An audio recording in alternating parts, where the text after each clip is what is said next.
Salut à tous et bienvenue dans ce nouveau podcast. Aujourd'hui, j'ai le plaisir d'interviewer Dual, connu sous le nom de Redlinton sur Twitter. Dual, j'espère que tu vas bien. Salut Baki, ça va et toi? Je vais bien, merci. Est-ce que tu pourrais te présenter pour les gens qui ne te connaîtraient pas? Ouais, carrément. Je m'appelle Dual, enfin c'est un pseudo, hein, bien sûr, c'est pas mon vrai prénom, mais on va garder ça pour le moment. J'ai 22 ans et je fais de l'argent sur Internet depuis 2 ans maintenant, on va dire. J'ai pas une spécialité précise, tu vois. J'ai commencé par du print on demand avec Redbubble, j'ai continué avec de la création de sites. Là maintenant, je suis plus sur de la technique avec le scrapping, voilà quoi. Ok, et donc là actuellement, c'est quoi ton activité principale? Là, mon activité principale, alors je dirais que j'en ai trois. La première et celle qui me prend le plus de temps, ça va être de la prestation de services et des partenariats sur des projets. Ça va être par exemple, je vais signer des contrats d'apporteurs d'affaires avec des entreprises, que ce soit des agences SEO, des agences web ou des artisans.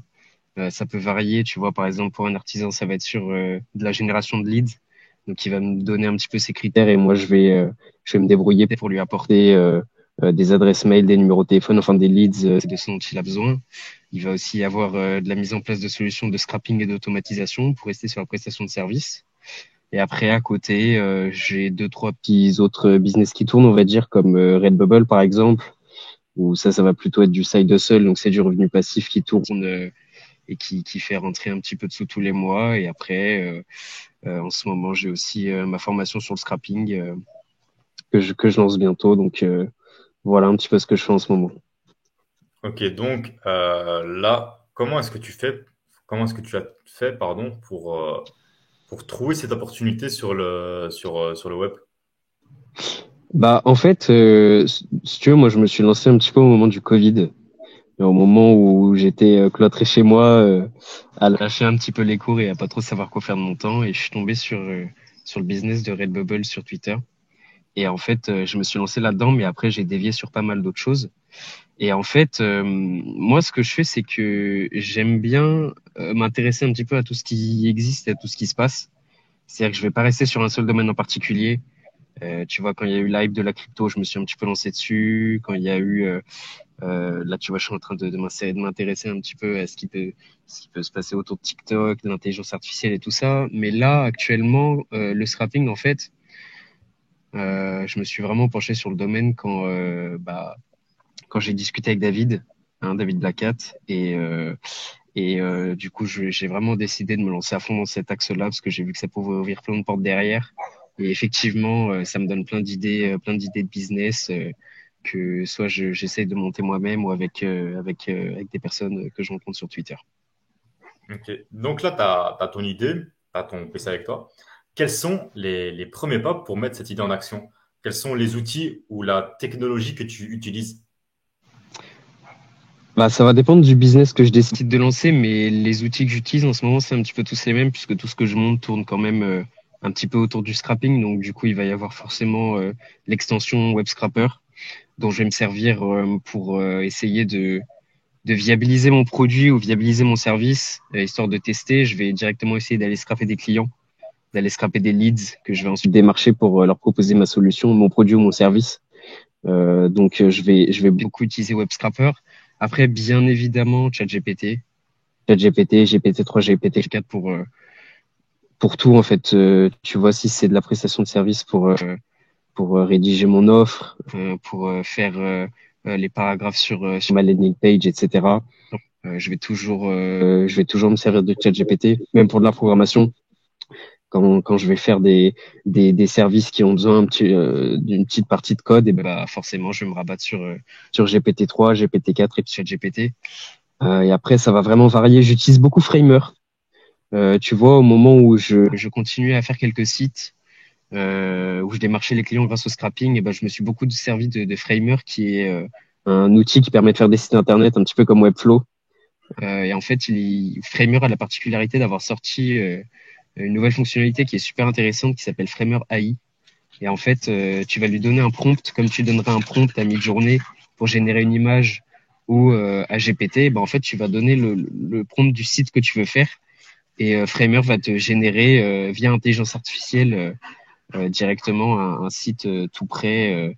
Donc c'est super pratique et super rapide quand tu veux mettre ton idée de business à exécution en fait, puisque tu vas tout simplement pouvoir créer super rapidement un site.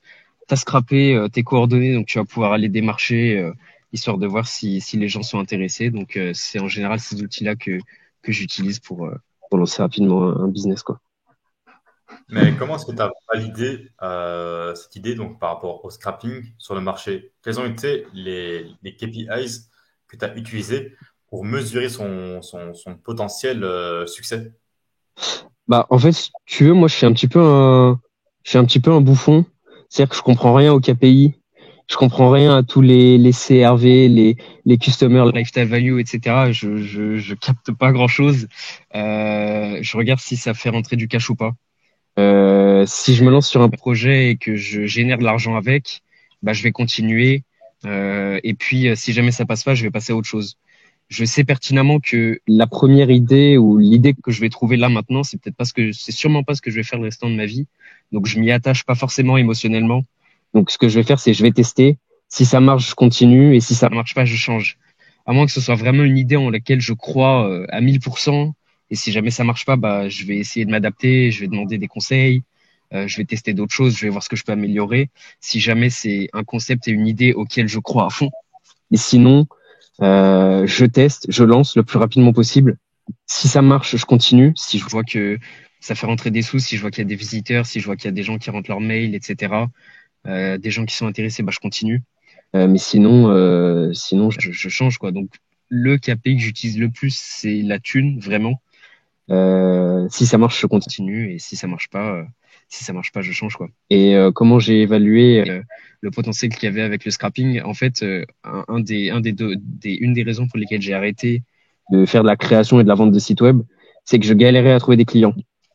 Je galérais à démarcher des gens et je galérais à envoyer des emails à des entreprises pour leur proposer mes services.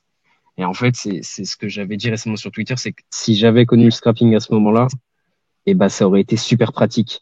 Même pour Redbubble, le scrapping m'aide pour la recherche de niche, qui est une des étapes les plus longues. Et là, je suis en train d'utiliser l'IA pour générer mes produits. Donc, je fais quasiment plus rien par moi-même. Pour de la création de sites, par exemple, parce que c'est un des nombreux services que tu peux proposer quand tu fais du SMMA, bah, si tu sais gérer le scrapping, ça t'ouvre énormément d'opportunités de porte derrière. Et puis en parlant avec David, avec toi et avec énormément de monde, je me suis rendu compte que c'était quelque chose qui pouvait être vachement intéressant et qu'en fait, c'était une technique ou une méthode que tu pouvais appliquer à la plupart des business, comme l'automatisation, comme l'IA, etc. Mais dans ce cas-là, si ça ne marche pas comme tu veux, donc qu'est-ce que tu fais? Si ça échoue ou juste que ça ne prend pas dans le sens dont tu voulais, par exemple, par rapport au scrapping, par exemple, il y a différents sites où c'est pas possible concrètement de scraper ce qu'on cherche. Comment est-ce que tu fais à ce moment-là? Alors moi, j'ai l'avantage d'être en école d'ingé et en école d'ingé informatique, ce qui fait que j'ai moins de barrières technologiques sur du scrapping. Si jamais ce que j'utilise WebScraper 90% du temps, si jamais ce que je veux faire ne fonctionne pas avec WebScraper, je vais pouvoir trouver des solutions au développement. C'est-à-dire que je vais utiliser Python et je vais coder un script pour quand même essayer de récupérer la data que je veux. Si jamais vraiment ça marche pas, je me casse pas la tête et je passe à autre chose. C'est ce que je t'expliquais tout à l'heure et c'est un peu cette vision que j'ai, c'est que j'ai eu de la chance. Bon, après, je pense que la chance, on la provoque, mais j'ai eu la chance que Redbubble, donc quand je me suis lancé au début du Covid, ça a bien marché très rapidement. Donc, j'ai continué. Si ça avait pas marché, j'aurais changé. Je pense que des nouvelles opportunités, il y en a tous les jours. Tu vois énormément de mecs sur Twitter, que ce soit Oxygénation, même BX qui s'est lancé avec Senshort sur un SaaS côté pharmaco. Tu vois qu'il y a des nouvelles opportunités partout. TikTok, on n'en parlait pas il y a 4 ans, maintenant il y a plein d'opportunités dessus. Et en fait, je pense que ça vaut pas le coup de s'attarder sur un projet si c'est un flop total. À moins que tu y aies mis 100% de ton temps, 100% de tes économies, que tu y aies accordé une énorme valeur sentimentale et émotionnelle, forcément, tu as envie que ça marche et ça te fait chier quand t'as pas les résultats que tu attends. Mais si jamais ça marche pas, à un moment, je pense qu'il faut arrêter de s'entêter. Il y a des opportunités partout. On est en 2023, tu as un téléphone et un ordinateur, tu peux lancer n'importe quel business avec moins de 100 balles. Je pense que si jamais ton projet ne marche vraiment pas et que tu continues à perdre de l'argent et perdre ton temps, faut essayer de passer à autre chose et essayer de trouver une autre idée, quoi. Mhm. Et par rapport aux gens qui aimeraient se lancer dans le monde du scrapping, est-ce que tu pourrais leur donner comme conseil, voire ressources, pour qu'ils puissent apprendre cette compétence? Bah, pour leurs ressources enfin, logiquement, je leur recommanderais ma formation, mais plus, de manière plus générale, ce que tu peux trouver sur la documentation du site webscrapper.io. Donc WebScrapper, c'est l'extension que j'utilise et il y a quand même pas mal de ressources qui sont disponibles là-dessus. Mais je pense que le conseil le conseil que je pourrais donner, c'est peu importe le business que tu as, essaye de voir la partie redondante que tu pourrais automatiser ou que tu pourrais simplifier à l'aide du scrapping. Le scrapping, c'est récupérer beaucoup d'informations très vite et sans prise de tête et rapidement. À quelle étape de ton business tu aurais besoin de ça? Par exemple, ça paraît logique si tu fais je reprends l'exemple et je garde l'exemple de la création de site, ça paraît logique que la recherche client, c'est un processus qui est monotone, qui est redondant, c'est toujours la même chose. Et ben, c'est là que le scrapping va pouvoir t'aider. Et en fait, essaye d'établir et essaye de cibler dans ton entreprise, dans ton agence, dans ton business, quelles sont les parties, les étapes où tu as un besoin constant et récurrent de récupérer des données, quelles qu'elles soient, que ce soit récupérer énormément d'images pour des produits, que ce soit récupérer énormément d'adresses mail, de numéros de téléphone, que ce soit récupérer des articles pour les réécrire, etc. Essaye vraiment de cibler parce qu'il y a dans tous les business une partie que tu peux gérer avec le scrapping, comme il y a dans tous les business une partie sur laquelle l'IA pourrait t'aider, et comme il y a dans tous les business une partie que tu peux automatiser. Mais essaye vraiment d'avoir cette vision-là, d'avoir chaque système de ton business et de dire, bon, ça, je peux pas l'automatiser, je le fais toujours à la main. Ça, c'est redondant, je le fais à chaque fois que je onboard un nouveau client, etc. Et ben, je vais pouvoir mettre du scrapping à ce niveau-là, quoi. Mhm. Comment est-ce que tu pourrais scaler au niveau du scrapping selon toi? Euh, je pense que, alors l'avantage aujourd'hui, c'est que tout le monde peut scraper. Que tu aies des Mhm. connaissances en programmation, que tu en aies zéro, tout le monde peut scraper. Tu installes une extension, tu regardes des vidéos YouTube, tu achètes ma formation, tu as des centaines de pages, etc. de contenu pour apprendre à scraper. Je pense que tu peux scaler de par ta vision et en fait réfléchir, toi, à une manière de te servir du scrapping pour aller beaucoup plus loin que les autres. Il y a aussi un avantage qui est évident pour ceux qui savent programmer, puisqu'ils vont pouvoir créer des solutions qui sont tout le temps adaptées à leurs besoins. Mais c'est pas la majorité des gens. Donc, je dirais pour entre guillemets euh, le, le, le, la plus grande partie de la population qui n'a pas des compétences en développement et en programmation, vraiment comprendre intrinsèquement ce que tu peux faire avec. Et quand tu comprends vraiment ce que tu peux faire avec, tu te rends compte de toutes les possibilités qu'il y a. Et vraiment, tu te rends compte que c'est vraiment un des gros moyens pour que tu puisses scaler ta boîte, scaler ton business, scaler ton agence, quoi. Mhm. Mais qu'est-ce que tu pourrais dire aux gens qui ont peur de passer à l'action et qui restent réticents euh, à la compréhension de la compétence du scrapping? Bah, là, je pense que pour le coup, c'est. Alors, pour le domaine du scrapping en particulier, c'est que je pense, hein, peut-être que je me trompe, mais je pense que les gens voient ça comme compétence très technique, difficilement utilisable, pas applicable à leur business. C'est faux. Tu le vois toi-même avec David Blacka, ou toi personnellement, tu peux l'appliquer à énormément de business, quel qu'il soit. Ouais, Création de contenu sur TikTok, tu vas pouvoir scraper des vidéos qui marchent, scraper des comptes Twitter. Enfin bref, tu vas vraiment pouvoir faire tout ce que tu veux. Et je pense que de manière plus générale, pour les gens qui ont peur de se lancer, euh, je pense pas que ce soit une peur rationnelle. Pour plusieurs raisons. La première, c'est que des opportunités, il y en a à l'appel. Tu peux te lancer sur n'importe quoi. Les, les ressources sont disponibles gratuitement. Je veux dire, tu prends YouTube, c'est la plus grande université qui existe au monde. Tu as des heures et des heures et des heures de contenu gratuit, de qualité, qui peuvent t'apprendre absolument n'importe quoi. Moi, je sais qu'une des craintes que j'avais la plus grosse peur que j'avais avant de me lancer, c'était de perdre de l'argent. Donc de tester quelque chose, d'acheter un nom de domaine, etc. et qu'au final ça marche pas et que je perde de l'argent. Et je pense que c'est pas rationnel parce que la majorité des gens, en tout cas je parle sur Twitter, la majorité des gens ont moins de 30 ans. Il y en a peut-être qui vivent encore chez leurs parents. C'est pas investir 50 ou 100 balles qui vont les ruiner. Si jamais tu te Mhm. rates, c'est pas grave, tu vas pas finir sous un pont. Puis tu passeras à l'étape d'après, ou alors tu iras bosser 2 semaines de plus en intérim pour te refaire cet été. Mais c'est vraiment, je pense aujourd'hui, si tu fais pas d'argent sur Internet, c'est complètement de ta faute en fait.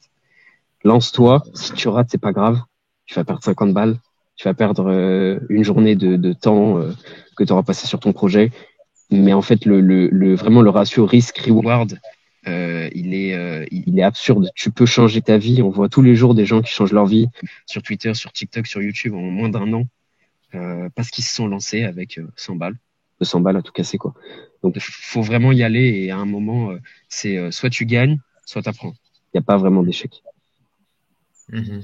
Ouais, c'est vrai, t'as raison. En tout cas, c'est vrai que le scrapping, en, en apprenant cette compétence, ça te permet de scale dans n'importe quel projet, Oui, limite. Que ce soit un projet en B2B ou bien, en fait, n'importe quel projet. En fait, si tu fais du scrapping de leads pour pouvoir contacter toutes les personnes, on va dire, je sais pas, des électriciens, des plombiers ou autres, pour leur proposer création de site web, du media buying, voire même du SEO. Bref, tu peux leur proposer tout et n'importe quoi. Euh, Tu pourras faire ça de manière grande échelle. Alors que c'est si tu ne exactement connais, ça. si tu ne connaîtrais pas le scrapping, on va dire qu'on va faire un petit, comment dire, on va sur Google, on va taper du coup juste, je sais pas, par exemple, électricien Paris, et on va voir le premier lien, on va chercher son adresse email, blablabla, blablabla, blablabla, etc. Alors que avec le scrapping, tu prends tout, ça va sur chaque site web différent, ça récupère le nom, le prénom, l'adresse et le site s'il existe ou non. Et à partir de là, tu pourras faire ta liste d'Excel et les contacter un par un. Et après, par la suite, tu peux aussi créer des automatisations pardon, pour les contacter, en contacter 1000, 2000, 3000 par jour. Bien sûr, si les emails sont préchauffés, bien évidemment. Mais du coup, toi, dans ce cas-là, est-ce que tu es plus du genre à rester sur un projet ou bien faire plusieurs projets en même temps? Alors, j'ai, je pense, la mauvaise habitude de faire plusieurs projets en même temps. Ce qui peut être une bonne chose, parce que dans ce cas, tu mets pas tous tes œufs dans le même panier et tu dépends pas d'une seule source de revenus, par exemple. C'est-à-dire que si je suis sur 3 projets à la fois, il y en a peut-être un qui peut marcher et les 2 autres qui foirent. Dans ce cas, je suis bien content d'avoir commencé celui qui marche en parallèle. Mais je pense que c'est bien de quand même se focus sur un ou deux business max, histoire de pas trop s'éloigner. Mais tu vois, là, par exemple, moi, en ce moment, je suis à fond dans le scrapping. À fond, je fais que ça. Je mets des solutions de scrapping en place pour des clients. Je signe des contrats d'apporteurs d'affaires avec des boîtes en leur fournissant du scrapping. Je passe mes nuits sur Web Scrapping Mastery, la formation que je vais sortir le 31 juillet pour qu'elle soit la plus propre possible et que ça soit, parce que je sais que ça sera la meilleure formation de scrapping qui existe. Donc actuellement, je suis focus sur un seul projet, c'est celui-là. Enfin, c'est le domaine du scrapping. Après, de manière générale, comme je t'ai dit, je suis passé par plusieurs étapes, Redbubble, la création de site, etc. J'ai Redbubble qui tourne toujours. C'est pour ça que je pense que c'est bien de pas mettre tous ses œufs dans le même panier et se concentrer sur plusieurs projets. Tu prends des mecs sur Twitter comme Aspidox, Oxygénation, etc. Ils font la même chose. Ils sont sur plusieurs projets différents. Ils font de l'affiliation avec plusieurs plateformes différentes. Et en fait, t'es pas à l'abri que si demain tu dépends d'un SaaS et que tu as un ban Stripe ou que tu fais du media buying ou n'importe quoi et t'as un ban Facebook Ads, bah si tu as tous tes œufs dans le même panier et que tu qu'un seul projet, c'est tout qui s'effondre. L'avantage de diversifier, c'est que t'as pas ce problème-là. Euh, et puis, comme je te dis, étant donné que maintenant j'applique le scrapping à absolument tout ce que je fais, ça me permet aussi de tester d'autres projets plus rapidement et je vois rapidement si ça marche ou pas. Je mets le scrapping dans un projet, ça marche pas, bon bah je vais essayer de passer au projet suivant. Et grâce au scrapping, j'ai pu récupérer, comme tu le disais, les adresses mail de tous les électriciens de Paris. Donc j'ai pu rapidement tester si mon idée elle a fonctionné. Tu vois, je te donne un exemple tout bête.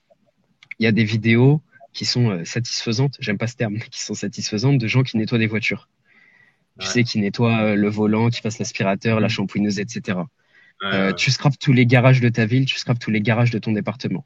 Tu les démarches, tu leur dis bonjour, je vous fais le nettoyage à fond de toutes les voitures qu'il y a dans votre garage qui sont prêtes à être vendues gratuitement. Pourquoi gratuitement? Parce que quand tu les nettoies, tu filmes, tu mets ça sur TikTok, et ensuite c'est TikTok qui va te rémunérer quand tes vidéos perceront avec le fonds créateur. Ou alors tu peux même demander au garagiste de te payer, pas grand chose, mais juste pour la prestation, histoire que si jamais tes TikTok marchent pas, bah vraiment, t'es pas fait tout ça pour rien. Mais les garagistes, ils vont être contents du boulot que tu fais, ils vont en parler aux autres. Toi, tu auras scrappé tous les garagistes de la région, du département ou même de ta ville, etc. Tu les auras tous démarchés en même temps. Et voilà quoi. Tu as des TikTok qui marcheront, tu feras rentrer de l'argent grâce au fonds créateur, tu pourras faire de l'affiliation avec les produits que tu as achetés pour nettoyer la voiture, etc., etc. Donc vraiment, se lancer sur plusieurs business et tester des choses, je pense que c'est important et surtout avec toutes les opportunités qu'il y a aujourd'hui, quoi. Mhm. Où est-ce qu'on pourrait te retrouver sur les réseaux? Twitter. Franchement, Twitter, c'est là-dessus que je monte mon compte, que je donne le plus de valeur, que je donne le plus d'astuces. Donc Twitter, Reddington tiré du bas et 2 R 2D. Et voilà, c'est là que je suis le plus présent et c'est là que je donne le plus d'astuces, de conseils et de valeur. Bah, dans tous les cas, je mettrai ton lien en description, ainsi que ta formation qui donc sortira le 31 juillet. C'est ça. Euh, En tout cas, merci à toi pour aujourd'hui. On fera un état des lieux d'ici 6 à 7 mois pour voir ton Carrément. évolution et Carrément. voir si tu as eu des réussites ou des échecs. Mais je pense que je t'espère en tout cas beaucoup de réussites par la suite. Et dans tous les cas, on est en contact. Merci, ça fait plaisir, Baki. Passe une bonne soirée. Merci à toi aussi. Salut. Salut, ciao. Du coup, les gars, là, c'était le podcast avec Reddington. Vous avez pu voir un aperçu un petit peu du scrapping en général. Si vous avez aimé, du coup, ce podcast, n'hésitez pas à vous abonner à la chaîne, à aimer la vidéo, à commenter et à me suivre sur le réseau, ainsi que de suivre Dual sur son Twitter, et ainsi que si vous voulez vraiment en apprendre davantage sur le scrapping de manière générale, n'hésitez pas à prendre sa formation que je mettrai aussi en description. On se retrouve pour un prochain podcast et à très bientôt. Salut.